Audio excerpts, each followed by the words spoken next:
Okay. Hi. We're going to question 4 next. The question 4 looks like this.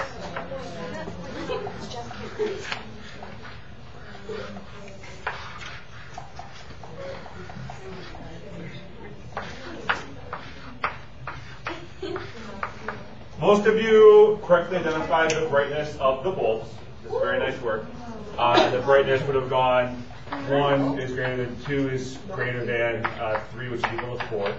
Yes. Why is 2 greater than 3? We'll go through all of them right now. Some of your explanations were a little choppy still. Some of you are mixing your words up a little bit. I caught some, other people I kind of gave the benefit of the doubt to, so make sure that you actually understand what I'm about to say to you. Why is 1 the greatest? It's attached to the battery, and what does that mean to me in terms of the charges going through bulb 1? Gets all the charges must go through? Every single charge has to go through bulb 1. So we can say, if we use our science words, we can say bulb 1 is in series with the battery, because there's no choice between the battery and bulb 1. Okay, so we say bulb 1 is in series with the battery. And we know from our Kirchoff junction rule, these 2 branches have to add up to bulb 1. So whatever these 2 are, they're never going to be bigger than bulb 1, because bulb 1 is going to be this branch plus that branch. So a shortcut rule, anything touching the battery directly is going to be the brightest. Okay? Now, we have these 2 branches over here. Which of those branches do you think is going to have more current going through it? 2. This branch here, because there's less resistance.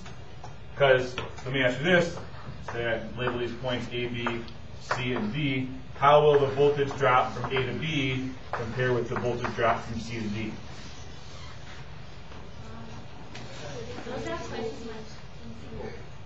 Who said equal?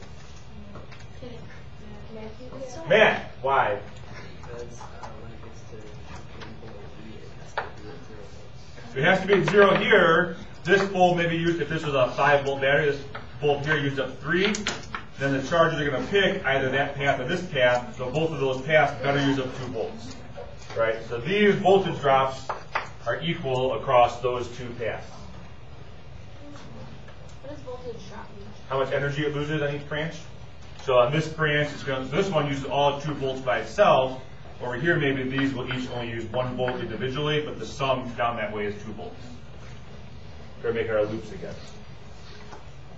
And this is kind of one of the major points of this quiz, is that you have 2 branches that are just in parallel with each other. The voltage change has to be equal in both branches like that.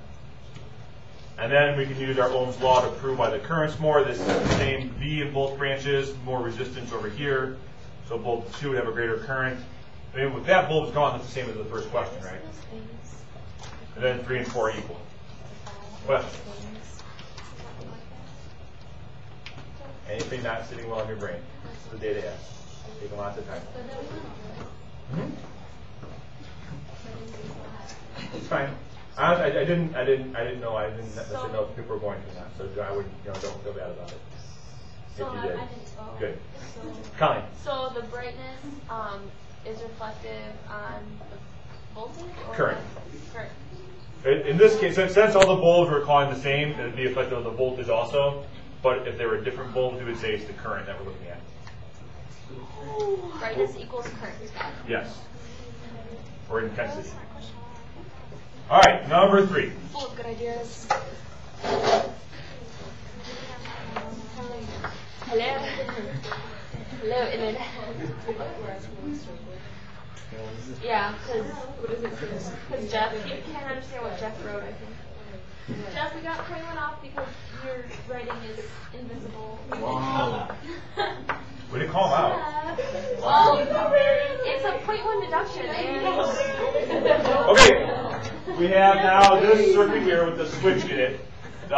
Everybody, I think, at least most everybody, got the first 2 questions right here. First one was, how will bulb 1 and 2 brightnesses be related when the switch is open?